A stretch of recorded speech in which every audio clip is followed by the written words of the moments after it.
Dios les bendiga, hermanos. Bienvenidos a esta materia de el carácter de Dios. Yo soy Javier Méndez y voy a ser su maestro asesor en esta materia. ¿Sí? Bueno, esta es una de mis materias favoritas. En realidad, esta materia se llama carácter de Dios, pero en la teología se conoce como teología propia. Y es básicamente hablar acerca de Dios, ¿sí? En su esencia, en su ser, quién es Él. Y pues ustedes saben que pues Dios es un ser infinito, Dios es un ser eh, asombroso, ¿no? Que no podemos dar una definición exacta de quién es Él, porque hablar acerca de una definición es como tratar de poner límites, ¿no? Establecer límites, y nuestro Dios es un Dios infinito. Entonces, ¿qué es lo que vamos a conocer en esta materia? Como introducción, yo quiero primero decirles qué bueno que están en este curso. Quiero decirles que les amo y que voy a tratar de responder todas las dudas que ustedes tengan en esta materia, ¿sí?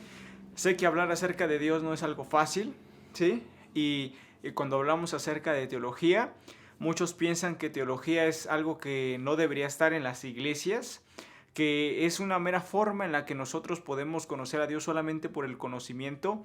Pero cuando cualquier persona, crea o no en la teología, o crea que está bien la teología o está mal, cuando una persona habla acerca de Dios, ya está formando teología, ya está haciendo una idea de Dios, un conocimiento acerca de Dios, y a veces la teología que muchas personas tienen es incorrecta, porque estamos viviendo en un tiempo en el que muchas personas pretenden conocer a Dios y no lo conocen para nada, ¿sí? Entonces, ser teólogo es una de las cosas más importantes de nosotros, para nosotros, como no solamente miembros de la iglesia, sino que estamos comprometidos quizá en algún ministerio, o posiblemente en el futuro vas a estar comprometido en algún ministerio.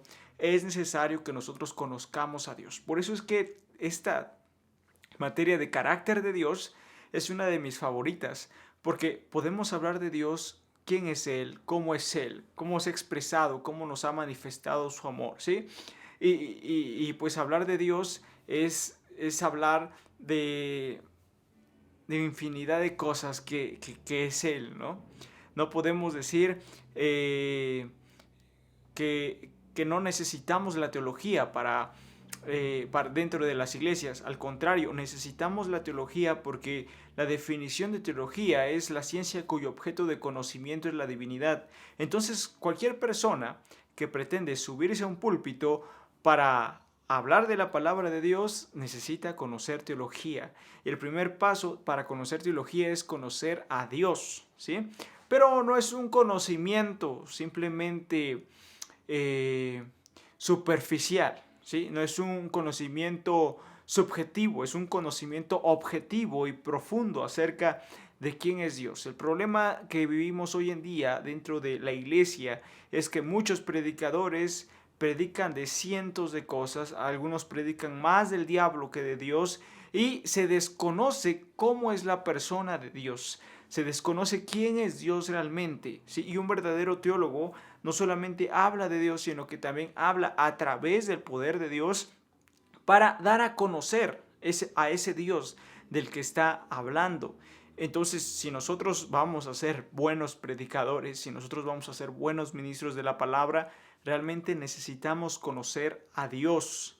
Quiero que empecemos por algo más sencillo, ¿sí? Porque si empezamos por ahí, pues tardaríamos más en desarrollar ese tema, ¿no? Y podría ser más un sermón que realmente una enseñanza. Bueno, como introducción quiero que veamos, ¿no? Y hacernos esta pregunta.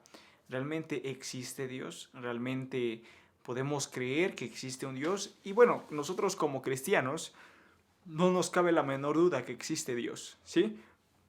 Por tener el testimonio del Espíritu Santo en nuestra vida, no tenemos ni la menor duda que existe Dios. Pero como tema introductorio, quiero aclararles cómo es que nosotros podemos darnos cuenta de que existe un Dios, ¿sí? Normalmente cuando estamos en pláticas con algún ateo, una persona que no cree en Dios, podríamos darle mil razones para decirles acerca de la existencia de Dios a través de la palabra de Dios, pero obviamente si ellos no creen que existe un Dios, tampoco van a creer en la Biblia. Entonces, durante algunos siglos anteriores, algunos teólogos desarrollaron algunas formas de argumentación, algunos argumentos teológicos a favor de la existencia de Dios, ¿sí? Para que nosotros podamos responder esta pregunta, si existe Dios, hay 4 argumentos principales para responder esa pregunta, ¿sí? Se los voy a poner en la descripción, pero también quiero comentárselos aquí porque es parte de la materia, ¿sí? Como introducción. Contestar, ¿existe Dios? ¿Sí? ¿Por qué es importante contestar esa pregunta? Porque si existe Dios, también tenemos que saber qué clase de Dios existe. Y no solamente qué clase de Dios existe, porque, bueno, actualmente en este mundo existen más de 4.200 religiones, ¿sí? 4.200 religiones que posiblemente tienen su propio Dios y tienen su propia manera de pensar, tienen su propia filosofía. Entonces, cuando nosotros decimos que tenemos la verdad y vivimos en la verdad y creemos en la verdad, ¿realmente el Dios que existe es el Dios del cristianismo? Ahora no quiero que ustedes duden de su fe, por favor. Si estamos aquí es para aprender, porque obviamente yo soy cristiano, ¿sí? No estoy poniendo en tela de juicio el cristianismo, pero quiero que veamos, ¿no? Porque no somos la única religión que profesa tener la verdad, ¿sí? Hay muchas religiones allá afuera, ¿sí? que profesan tener la verdad. Y no solamente estoy hablando de las religiones que hay en México, ¿no? Como Testigos de Jehová, como mormones, como adventistas, como la luz del mundo y pues los protestantes, el catolicismo. No estoy hablando de esas religiones, estoy hablando de cantidad de religiones que existen que ni siquiera nos imaginamos que existen, ¿no? Los politeístas, también los panteístas, gran cantidad de cosmovisiones que cada uno percibe la forma o la idea de Dios de forma diferente, ¿sí? Entonces, ¿existe Dios? ¿Cómo podemos contestar esa pregunta? Incluso sin necesidad de la Biblia, bueno, hay 4 argumentos principales para la existencia de Dios, ¿sí? El primer argumento es el argumento cosmológico, ¿sí? Este argumento es el argumento a partir de la creación, ¿sí? Este argumento básicamente nos lleva al origen de todas las cosas y su principal punto de partida es la ley de la causalidad, ¿sí? ¿Qué es la ley de la causalidad? La ley de la causalidad dice que todo objeto finito tiene que provenir de algo diferente a él, ¿sí?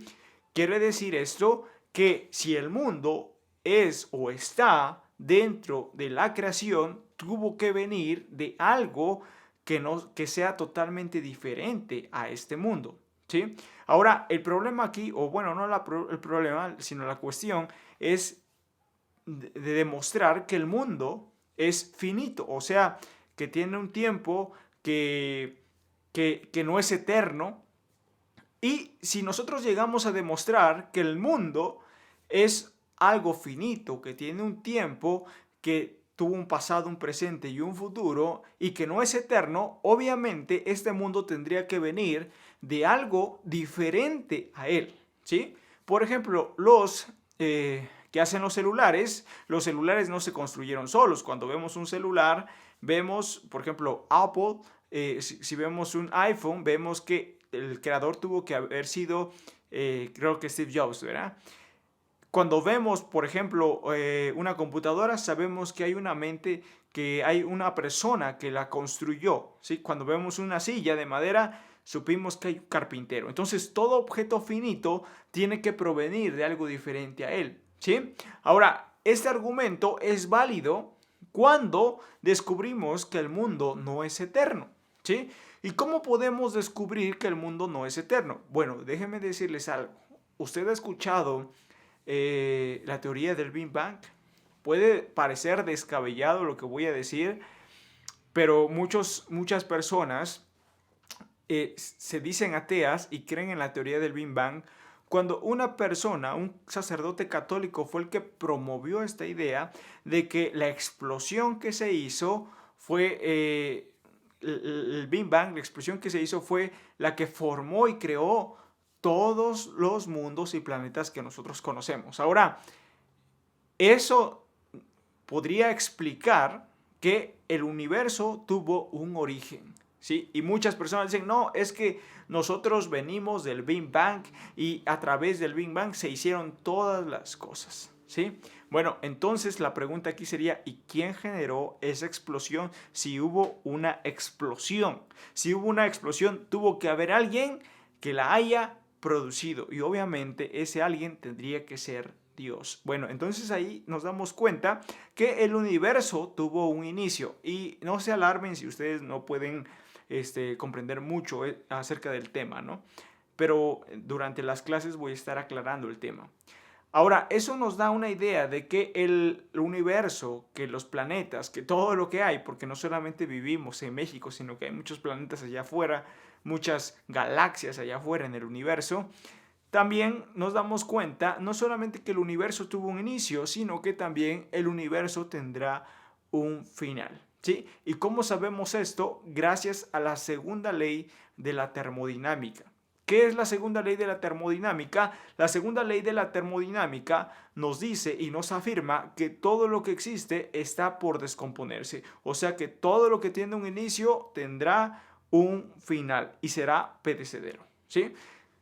Nada de las cosas que existen pueden ser eternas, ¿sí? Como por ejemplo, los árboles tienen alguna cantidad de tiempo en el que van a tener que ser quitados, ¿sí? Todo hay, ¿no? Todo en esta tierra es perecedero, incluso nosotros mismos llegamos a una vejez en la que morimos. Pero obviamente con eso no estoy descartando la idea de la eternidad, ¿no? Sino que estoy hablando acerca de lo terrenal. ¿Sí? Todo lo que hay en este mundo y en el universo se está agotando. Esa es la segunda ley de la termodinámica. Entonces, a través de ese conocimiento científico nos damos cuenta que el universo tanto tuvo un origen como también tendrá un final. ¿Sí? Y la ley de la causalidad dice que todo objeto finito tiene que provenir de algo distinto a él. Si el universo tuvo un origen y tendrá un final, significa que el universo mismo es finito y no es eterno. Tuvo que provenir de algo totalmente diferente. Este mundo tuvo que provenir de algo totalmente diferente y eso diferente tiene que ser Dios, un Dios poderoso capaz de hacer este universo. Un Dios poderoso no solamente que es capaz de hacer este universo, sino mantener también este universo. Nosotros podemos hacer un mono de nieve, ¿no? Ahorita que es diciembre, posiblemente en Saltillo se va a, ¿cómo se llama? Se va a congelar. Podemos poner un mono de nieve ahí afuera de nuestra casa, ¿no? En nuestra cochera, en donde sea, ¿sí? Ponemos el mono de nieve y lo que va a suceder es de que va a estar ahí quizá 1 o 2 días hasta que se termine la nieve. Cuando llegue el sol, lo que va a pasar es que se va a derretir, ¿sí? Dios tiene el poder no solamente de crear las cosas, sino hacerlas funcionar también, ¿sí? Entonces, con este primer argumento cosmológico nos damos cuenta que Dios es un Dios poderoso que hizo la creación y que también la mantiene constantemente. Ese es el argumento cosmológico, ¿sí? Y ese es el mejor argumento para la existencia de Dios, ¿sí? Los científicos no pueden pasar más allá de este argumento, ¿sí? El argumento cosmológico, porque se dan de topes en la cabeza, porque ellos prefieren decir el universo es eterno, pero al ver la evidencia de que el universo tuvo un principio y un final, no pueden ir más allá y no pueden afirmar que existe Dios porque posiblemente su carrera no se los permite como científicos, ¿no? Pero hay algunos otros científicos que también han afirmado la existencia de Dios al ver la evidencia, al ver que la evidencia nos lleva hacia Dios.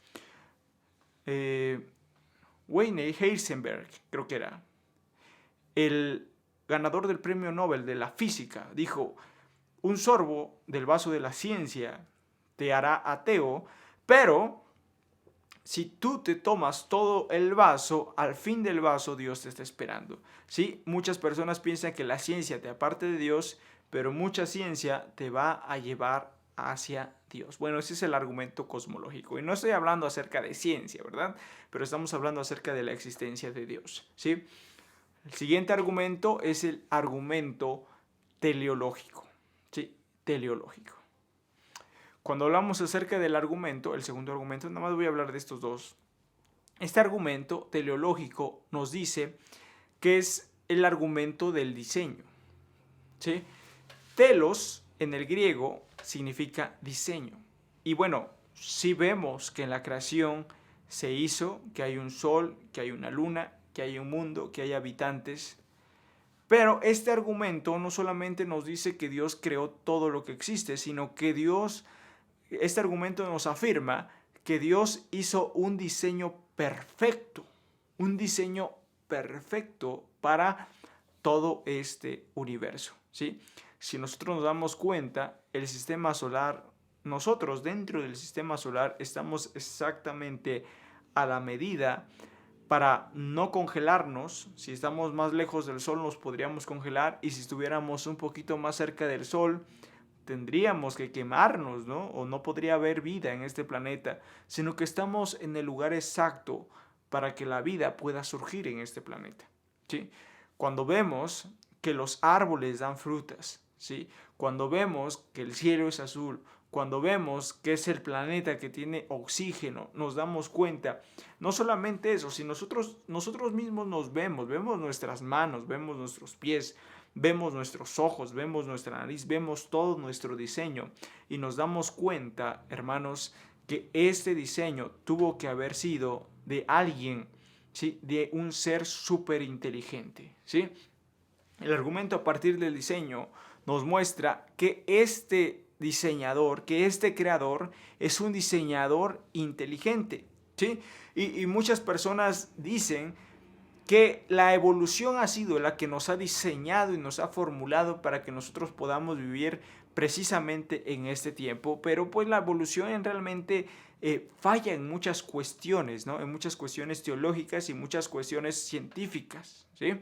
Ahora, ¿a qué quiero decir con esto? Por ejemplo, todo diseño, dependiendo del diseño, entre más complejo sea el diseño, más inteligente es el diseñador. ¿Me explico?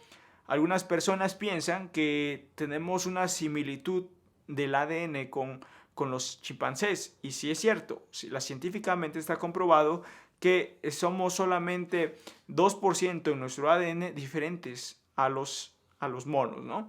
Y por eso muchas personas piensan que nosotros venimos de los monos, ¿no? Pero en realidad no es así, porque aunque tengamos un ADN parecido, ninguno de algunos monos ha escrito un libro, ¿no? Y hay cientos de humanos que han escrito un libro, ¿sí?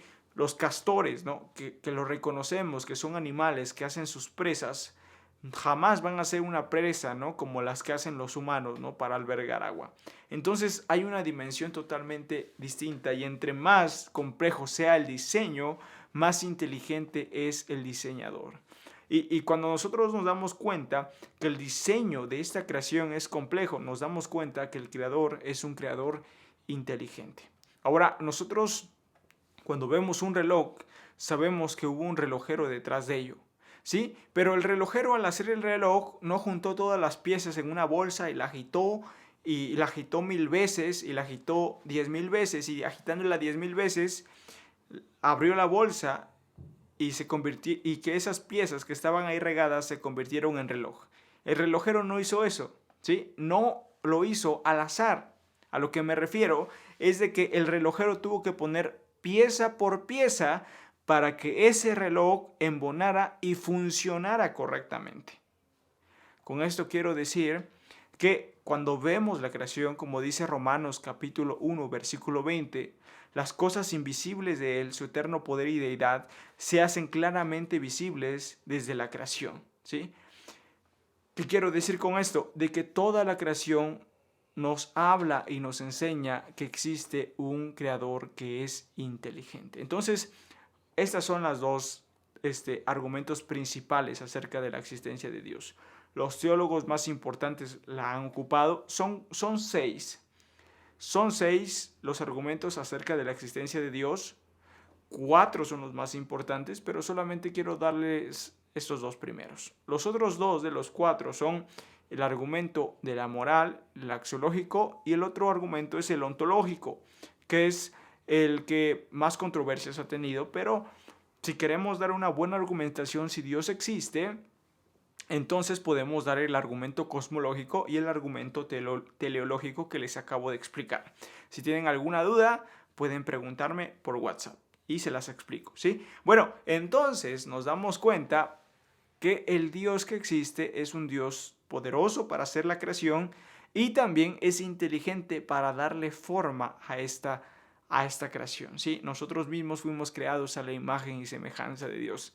Imagínense, hermanos, si nuestra nariz hubiera estado al revés, cuando lloviera nos ahogaríamos, ¿no? Tenemos un diseño perfecto, capaz para vivir en este planeta. Dios es asombroso, ¿sí? Entonces, la pregunta para contestar, ¿existe Dios? Claro que sí, Dios existe.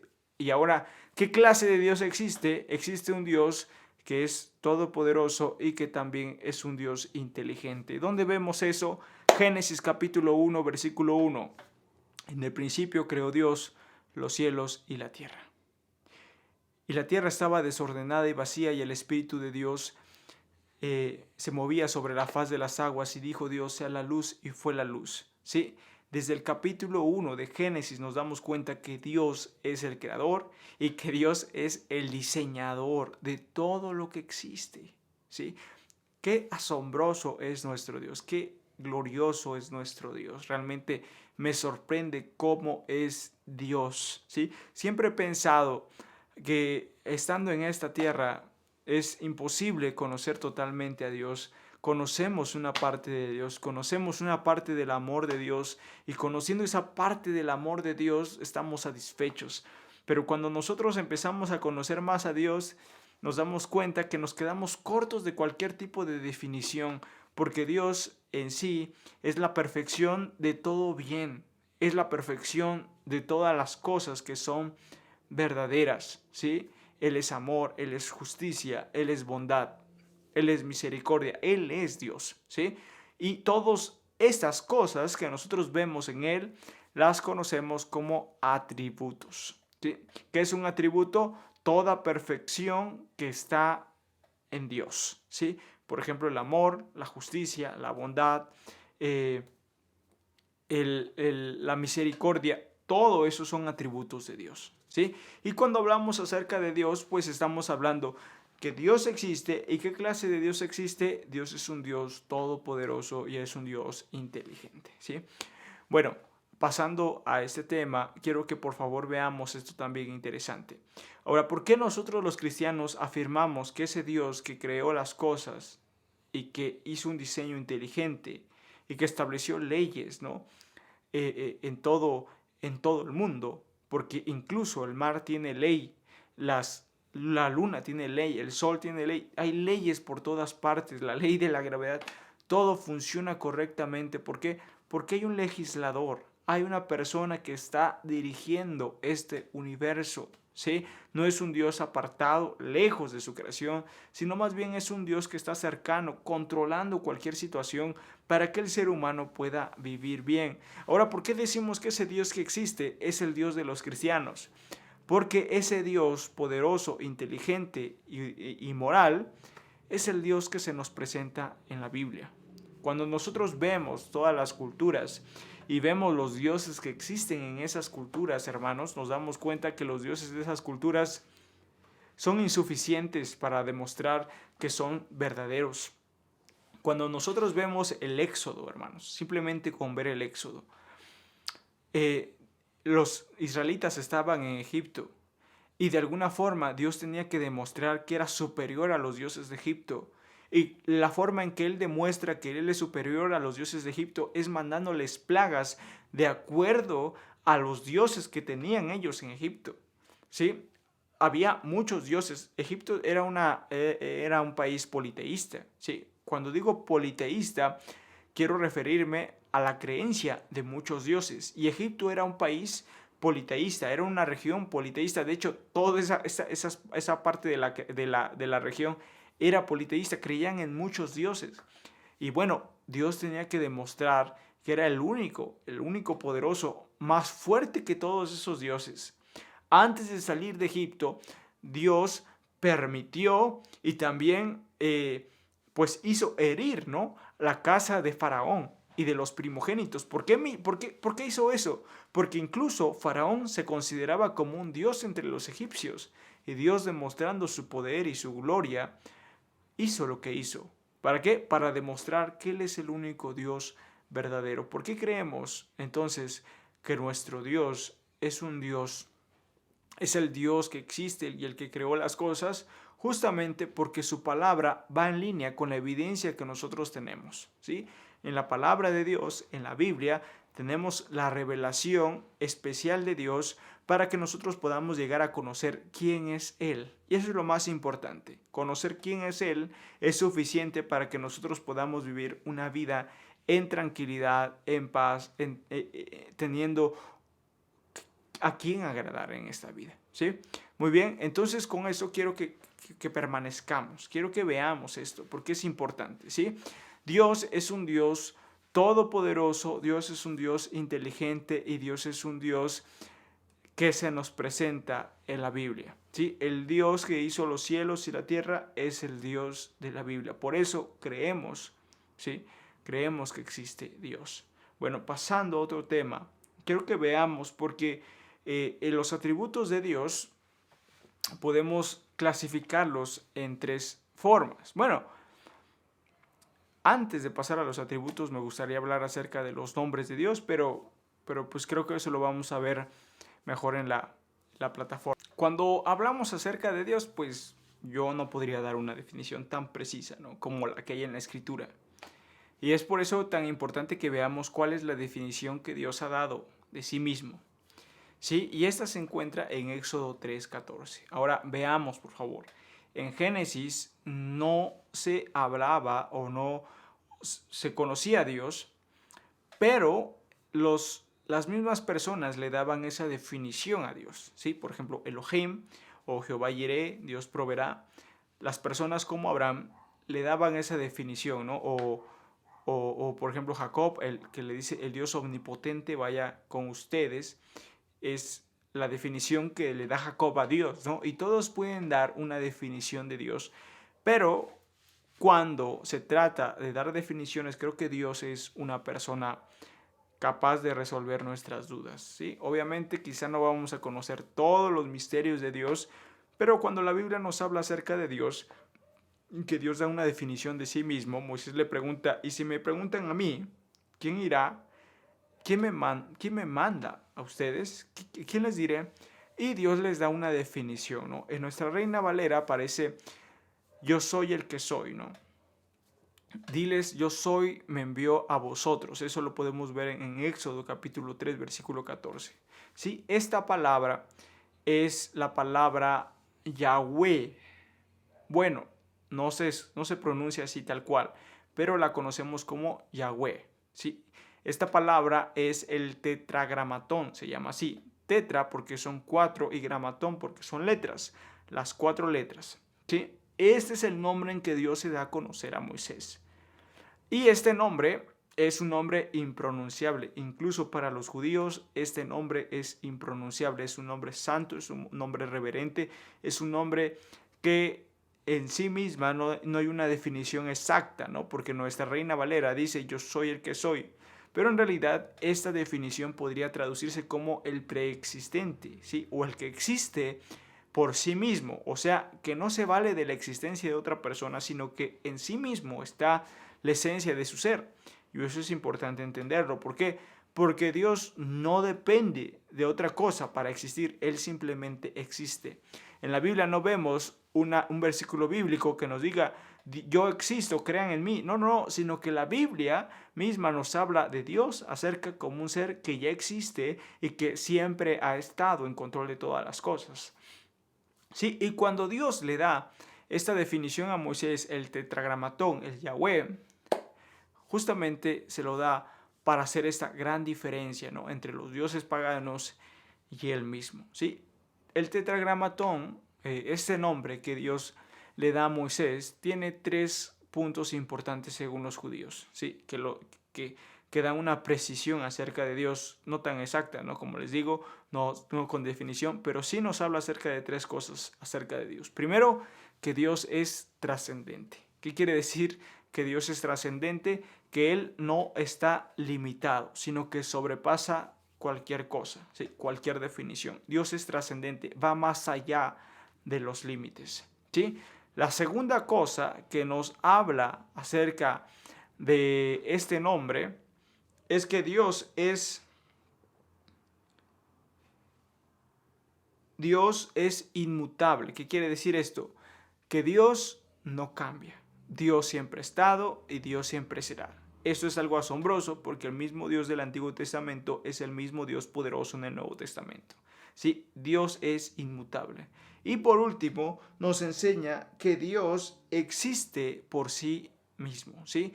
No se vale la existencia de otra persona, sino que más bien Él existe por sí mismo. ¿Sí? No es que Él dependa de los humanos para existir, ni dependa del universo para existir. Dios existe y simplemente es así, ¿sí? Bueno, esta ha sido la primera lección. Sé que hemos metido muchas cosas, posiblemente hay muchas dudas que resolver y para eso precisamente está la asesoría del martes. Pero esta es la introducción, hermanos, así que no podemos encargarnos mucho acerca de las definiciones porque pues sería poner un plato de carne, ¿no? Si apenas estamos tomando leche. Entonces, vámonos poco a poco y yo sé que durante este curso vamos a aprender más acerca de Dios. Yo sé que estás muy interesado en conocer a Dios y yo también estoy muy interesado en conocer quién es Dios.